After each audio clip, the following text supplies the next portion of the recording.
ಹೆಣವುತ ಪ್ರಕರಣಕ್ಕೆ ಸಂಬಂಧಪಟ್ಟ ಹಾಗೆ ಜನಾಕ್ರೋಶಗಳು ವ್ಯಕ್ತವಾದಾಗ ಆತುರಕ್ಕೆ ಬಿದ್ದು ಎಸ್ಐಟಿ ರಚನೆ ಮಾಡಿದ್ದು ಇದೇ ಸರ್ಕಾರ. ಆದರೆ ಇದೇ ಸರ್ಕಾರದಿಂದ ಭಿನ್ನ ರಾಗ ವ್ಯಕ್ತವಾಗ್ತಾ ಇದೆ. ಎಸ್ಐಟಿ ರಚನೆಯನ್ನ ಖಂಡಿಸಿದ್ದ ಡಿಸಿಎಂ ಡಿಕೆ ಶಿವಕುಮಾರ್ ಡಿಕೆ ಹೇಳಿದ್ದು ಸರಿ ಇದೆ ಎಂದ ಲಕ್ಷ್ಮೀ ಹೆಬ್ಬಾಳ್ಕರ್. ತನ್ನದೇ ಸರ್ಕಾರದ ಸಚಿವನೊಬ್ಬನ ಹೇಳಿಕೆಯನ್ನ ಅದೇ ಸರ್ಕಾರದ ಸಚಿವೆ ಸಮರ್ಥನೆ ಮಾಡಿಕೊಂಡಿದ್ದಾರೆ. ಅದರರ್ಥ ಇವರ ನಿರ್ಧಾರಗಳು ಸ್ಪಷ್ಟವಾಗ್ತಾ ಇದೆ. ಎಸ್ಐಟಿ ರಚನೆಯನ್ನ ಖಂಡಿಸಿದ್ದು ಡಿಸಿಎಂ ಡಿಕೆ ಶಿವಕುಮಾರ್. ಡಿಕೆ ಹೇಳಿದ್ದು ಸರಿ ಇದೆ ಎಂದ ಲಕ್ಷ್ಮೀ ಹೆಬ್ಬಾಳ್ಕರ್. ಧರ್ಮಸ್ಥಳ ಕುರಿತಾದ ಡಿಕೆ ಶಿವಕುಮಾರ್ ಹೇಳಿಕೆ ಸದನದ ಒಳಗೆ ಮತ್ತು ಹೊರಗೆ ನೀಡಿದ ಹೇಳಿಕೆಗೆ ನನ್ನ ಸಹಮತ ಇದೆ. ನಿಮ್ಮ ಸಹಮತ ಕಟ್ಕೊಂಡು ಜನರಿಗೇನಾಗಬೇಕು?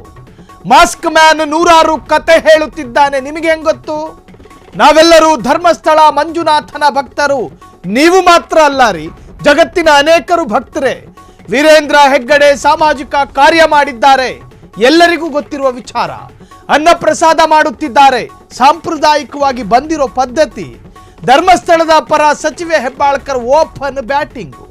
ನೀವು ಡಿಕೆಯನ್ನ ಸಮಾಧಾನ ಮಾಡ್ತೀರೋ ಅಥವಾ ಡಿಕೆ ನಿಮ್ಮನ್ನು ಸಮಾಧಾನ ಮಾಡ್ತಾ ಇದ್ದಾರೋ, ಇದನ್ನು ಕಟ್ಕೊಂಡು ಜನರಿಗೆ ಏನೂ ಆಗಬೇಕಾಗಿರೋದೇನೂ ಇಲ್ಲ. ನೀವು ಏನು ಮಾತನಾಡ್ತಾ ಇದ್ದೀರಿ? ಯಾವ ಪ್ರಕರಣದಲ್ಲಿ? ಸಚಿವರ ಮೇಲೆ ಕಂಟ್ರೋಲ್ ಕಳ್ಕೊಂಡ್ರ ಸಿಎಂ ಸಿದ್ದರಾಮಯ್ಯ ಸಾಹೇಬ್ರೆ? ನಿಮ್ಮ ಸಚಿವ ಸಂಪುಟ ಅವರವರಿಗೆ ಮನಸ್ಸು ಬಂದ ಜಾಗಕ್ಕೆ ಹೋಯ್ತಾ ಇದೆ, ನೀರು ಹಾರದಂಗೆ. ಎಸ್ಐಟಿ ರಚನೆಯನ್ನ ಖಂಡಿಸಿದ್ದ ಡಿಸಿಎಂ ಡಿಕೆ ಶಿವಕುಮಾರ್ ಒಂದು ಕಡೆ ತನಿಖೆ ನಡೀತಾ ಇದೆ ಅಂಡರ್ ಟ್ರಯಲ್ ಅಲ್ಲಿ ಇರತಕ್ಕಂತಹ ಪ್ರಕರಣದ ಬಗ್ಗೆ. ಅಲ್ಲೊಬ್ರು ಬೆಳಗಾವಿ, ಇಲ್ಲೊಬ್ರು ಸದಾಶಿವನಗರ, ಅವರವರಿಗೆ ತೋಚಿದ ಹಾಗೆ ಮಾತನಾಡ್ತಾ ಇದ್ದಾರೆ. ಎಸ್ಐಟಿ ಅಧಿಕಾರಿಗಳು ಮಾಡಿರ್ತಕ್ಕಂತಹ ತನಿಖೆ ರಿಪೋರ್ಟ್ಗಳನ್ನು ನಿಮಗೆ ಕೊಟ್ಟಿದ್ದಾರಾ? ಗೃಹ ಇಲಾಖೆ ತಾನೇ ಅದನ್ನು ಸ್ಪಷ್ಟೀಕರಣ ಕೊಡಬೇಕಾಗಿರೋದು. ಮಹಿಳಾ ಮತ್ತು ಮಕ್ಕಳ ಕಲ್ಯಾಣ ಇಲಾಖೆ ಸಚಿವಿಗೆ ಹೆಂಗ್ ಗೊತ್ತು? ಸೊ ಉಪಮುಖ್ಯಮಂತ್ರಿ ಅವರಿಗೆ ಹೆಂಗ್ ಗೊತ್ತು? ಸೊ ಕೇಳಿಸ್ಕೊಳ್ಳಿ ಅದಕ್ಕೆ ಸಂಬಂಧಪಟ್ಟರಾಗಿರೋ ಹೇಳಿಕೆಗಳನ್ನ.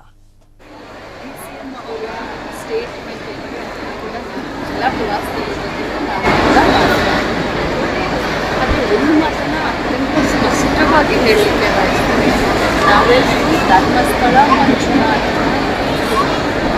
ನಾವು ಪಾಲಿಸ್ತೀವಿ, ನಡ್ಕೊಳ್ತೀವಿ. ಅದರಲ್ಲೂ ವಿಶೇಷವಾಗಿ ವೀರೇಂದ್ರ ಹೆಗ್ಗಡೆಜಿಯವರ ಅವರ ಯಾರ್ಯಾರು ಧರ್ಮಸ್ಥಳ ಸಂಘ ಮಾಡಿಕೊಂಡು ಕೆಲಸ ಮಾಡಿದ್ದಾರೆ, ಸಾಮಾಜಿಕ ಪದ್ಧತಿ ಕಾಳಜಿನ ಇಟ್ಕೊಂಡು ಅನೇಕ ಸಾಮಾಜಿಕ ಕೆಲಸಗಳನ್ನು ಮಾಡ್ತಾ ಇದ್ದಾರೆ. ಅದರಲ್ಲೂ ಮಹಾಪ್ರಸಾದ ಅಂತ ಒಂದು ಅನ್ನದಾಸೋಹವನ್ನು ನಿರ್ವಹಣೆ ಮಾಡ್ತಾರೆ.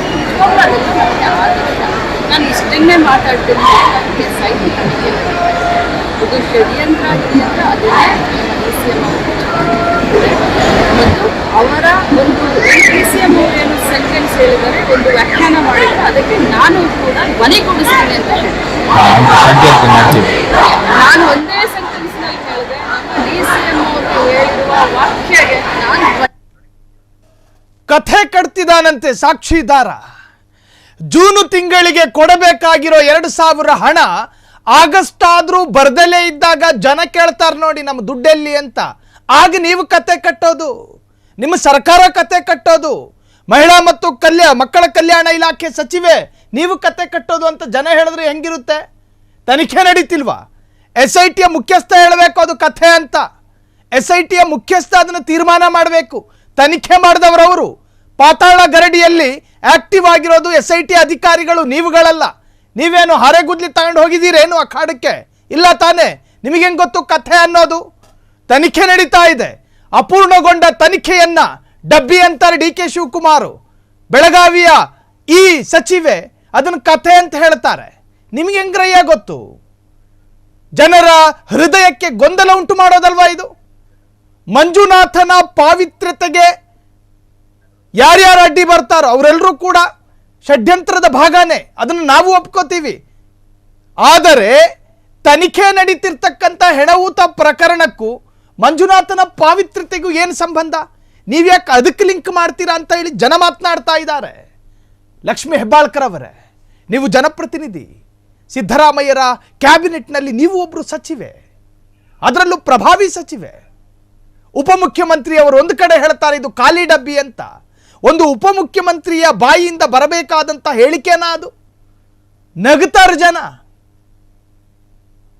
ಒಂದು ತನಿಖೆಯನ್ನ ಪ್ರಾರಂಭ ಮಾಡೋದಕ್ಕೆ SIT ಅಧಿಕಾರಿಗಳನ್ನ ರಚನೆ ಮಾಡಿದ್ದು ತೆಲಂಗಾಣ ಸರ್ಕಾರನ ಅಥವಾ ತಮಿಳುನಾಡು ಸ್ಟಾಲಿನ್ ಸರ್ಕಾರನ ಅಲ್ಲ, ಇದೇ ಕಾಂಗ್ರೆಸ್ನ, ಇದೇ ಕರ್ನಾಟಕದ ಸರ್ಕಾರ ಅಲ್ವೇ? ಈಗ ನಿಮ್ಮ ನಡುವೆನೇ ಭಿನ್ನರಾಗ. ಹಾಗಾದ್ರೆ ಸಿದ್ದರಾಮಯ್ಯನವರ ನಿಮ್ಮ ಕಂಟ್ರೋಲಲ್ಲಿ ಇಲ್ವಾ? ನಿಮ್ಮ ಸಚಿವ ಸಂಪುಟ, ನಿಮ್ಮ ಕ್ಯಾಬಿನೆಟ್ ನಿಮ್ಮ ಕಂಟ್ರೋಲಲ್ಲಿ ಇಲ್ವಾ? ಗೃಹ ಇಲಾಖೆ ಮಾತನಾಡಿಲ್ಲ, ಅಷ್ಟೊತ್ತಿಗದಾಗಲೇ ಉಪಮುಖ್ಯಮಂತ್ರಿ ಮಾತನಾಡ್ತಾರೆ. ಗೃಹ ಮಂತ್ರಿ ಮಾತನಾಡಲಿಲ್ಲ, ಅಷ್ಟೊತ್ತಿಗದಾಗಲೇ ಮಹಿಳಾ ಸಚಿವ ಮಾತನಾಡ್ತಾರೆ. ಇದರ ಅರ್ಥ ಏನು? ಸೋಮವಾರದವರೆಗೂ ಕಾಯೋದಕ್ಕಾಗ್ತಾ ಇಲ್ವಾ? ದಿನಕ್ಕೆ 40 ಬಾರಿ ಹೇಳ್ತಿದ್ದಾರೆ DK ಶಿವಕುಮಾರ್ ಷಡ್ಯಂತ್ರ ಅಂತ. ನಿಮಗೆ ಹೆಂಗೆ ಗೊತ್ತು? ಪುರಾವೆ ಕೊಡಿ ಅಂತ ಕೇಳಿದ್ರೆ ಆಹಾ ಅಂತೇಳಿ ಹೋಗ್ತಾರೆ. ಸೊ ನಾವು ಹೇಳ್ತಾ ಇರೋದು, ಹೌದು, ಧರ್ಮಸ್ಥಳದ ವಿರುದ್ಧ ಷಡ್ಯಂತ್ರ ನಡೆದಿದ್ದೇ ಆದಲ್ಲಿ ಅವರ ವಿರುದ್ಧ ಕ್ರಮ ಆಗಬೇಕು. ಆದರೆ ತನಿಖೆ ಪೂರ್ಣಗೊಂಡಿಲ್ಲ. ಸಾಕ್ಷಿದಾರನನ್ನು ಕರ್ಕೊಂಡು ಹೋಗ್ತಾ ಇದ್ದಾರೆ, ಆತ ಬೆರಳು ತೋರಿಸಿ ಜಾಗವೆಲ್ಲ ಅಗಿತಾ ಇದ್ದಾರೆ. ಅಲ್ಲೇನು ಸಿಗಲಿಲ್ಲ ಅನ್ನೋದು ವಾಸ್ತವ. ಆದರೆ ನಿರ್ಧಾರಕ್ಕೆ ಬರೋದಕ್ಕೆ ನಾನು ಯಾರು, ನೀವ್ಯಾರು?